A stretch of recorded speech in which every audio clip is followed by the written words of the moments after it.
G'day everyone, welcome to Craig's Aviation YouTube channel. My name's Craig Ingalls and I've decided to start this YouTube channel up to share my experiences about my career in the aviation industry. I've been in the aviation industry now for nearly 40 years.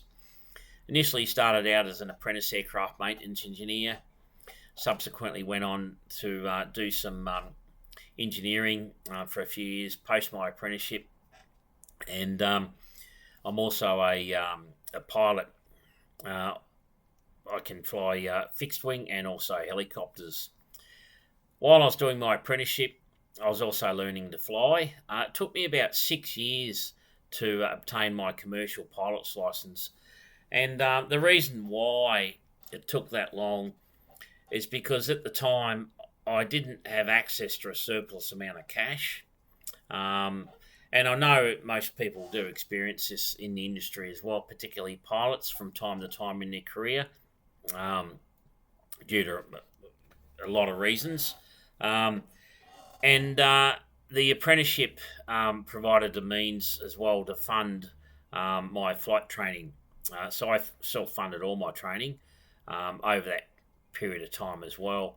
And obviously the apprenticeship also gave me a good qualification and a lot of experience that I did use as well early on in my career, getting jobs as an engineer for various companies throughout Australia, mainly working on light aircraft. One other thing that I did do prior to obtaining my commercial pilot's license in terms of the flight test, I had the opportunity to do my ATP or theory subjects down in Melbourne. At the time, the CAA, which is equivalent of CASA at the time, now, were in a transition period with regards to the exam structure for the ATPL theory. And there was an opportunity to do a 4-week crash course to obtain the credits for the theory exams. So I done this course. It was the hardest course I've ever done in my whole life. And on the last day, we done the exams. Now I obviously passed it. Thank God I did. But on that course as well, there would have been about 25, maybe more pilots on it. And most of the pilots on this course were commercial pilots who were already working in the industry. And these pilots had come from all corners of Australia. They come from everywhere. Anyway, I used that opportunity to make some really good friends and contacts at the time in terms of being able to work out a pathway to getting my first flying job. Anyway, I quickly realised that the best options I had were to head north, go up either into the Northern Territory, or the Kimberley in Western Australia.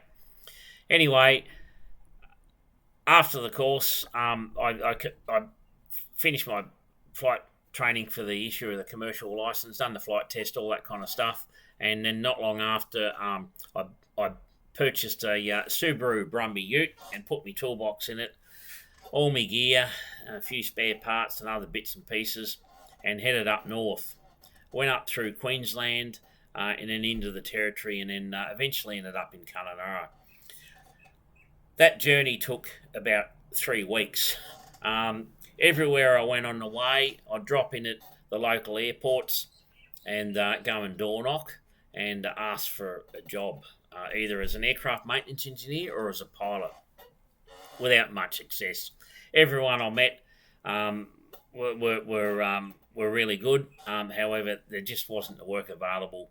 And at the time, I'd been out of my apprenticeship for about a year as well, and I also had about 300 hours, maybe a bit more, in my logbook The reason why I had that many hours is I'd done quite a lot of private flying while I had my PPL. I've done quite a few trips down to Tasmania from Melbourne because I had family down there, and also had a multi-engine rating, a couple of endorsements on that, and my night VFR rating. Anyway, I I had a bit of a watershed moment um, on the Stewart Highway as well. Probably about 2 weeks into the trip, where I got to the point where I thought, "What am I doing here? I'm achieving nothing. I'm wasting my time." And I was well and truly out of my comfort zone in a lot of ways, like environmentally, away from family, and I was also nearly broke as well. Um, and my morale was really low because I was just getting knocked back with regards to jobs. Anyway, what I thought about doing was basically, in a nutshell, a risk assessment. Um, I thought about if I go back home, what's going to happen, or if I go forward, what's going to happen. And anyway, if I go back home, I knew that I'd be able to probably get my old job back. And however, my flying career would probably be stagnant. I'd probably have to go and do an instructor rating or something like that, you know. And But if I went forward, I knew there were opportunities out there somewhere at some time, but it was the unknown. And but I decided to take that risk and to get out of my comfort zone, which I'd done. Now, when I talk about risk, I'm not talking about putting myself in immediate danger or potentially killing myself or anyone else.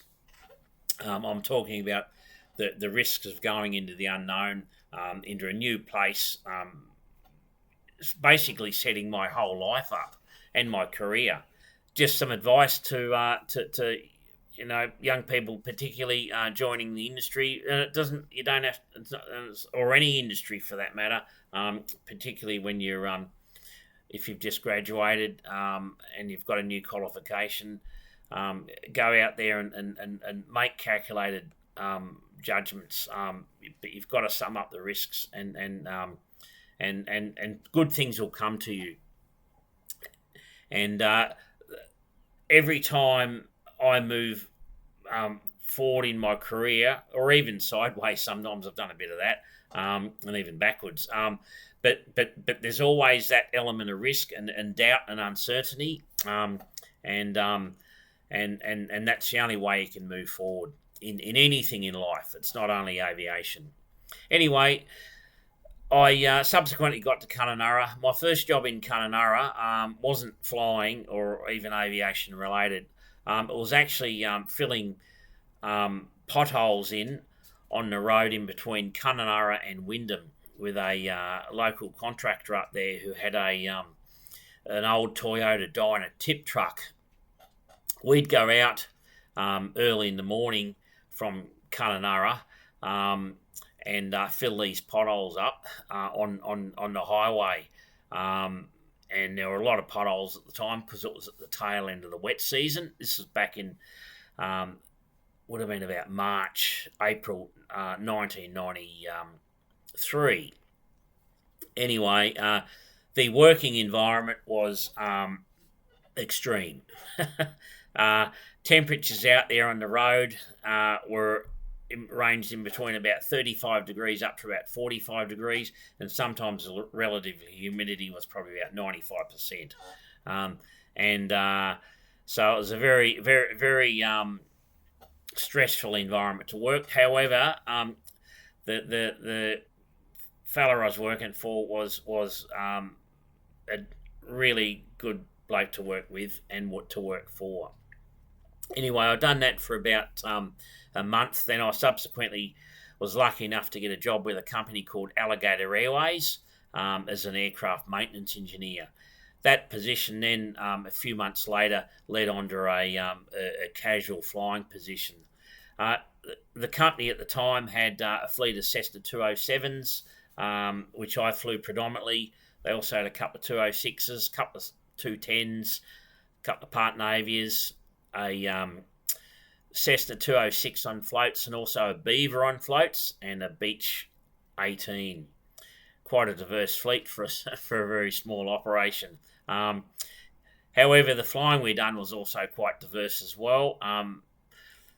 We'd done a lot of scenic flights down to the Bungles, which is south of Kununurra, very popular, particularly in the dry season, and also we'd service the Aboriginal communities right throughout the Kimberley. We'd operate into places like Ulmulgari and Columbaroo, out to the northwest of Kununurra, then right down to Halls Creek South, and even further south down to Balgo, and sometimes down to as far as Fitzroy Crossing and Derby, and even Broome, and even right up in into the territory to Darwin and all those places. So the flying was quite diverse as well, and that provided me with an excellent foundation in a reasonably safe operating environment to start my flying career.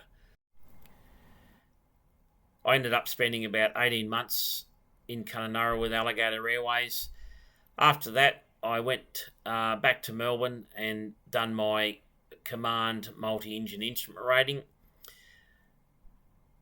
Following that, I got a job up on Horn Island in the Torres Straits flying multi-engine aircraft. Anyway, I'll wrap it up now, and thanks for watching. And if you've got any comments, please put them in the section below. And if you like the content and you like the channel, please subscribe. Anyway, thanks everyone, and have a good day.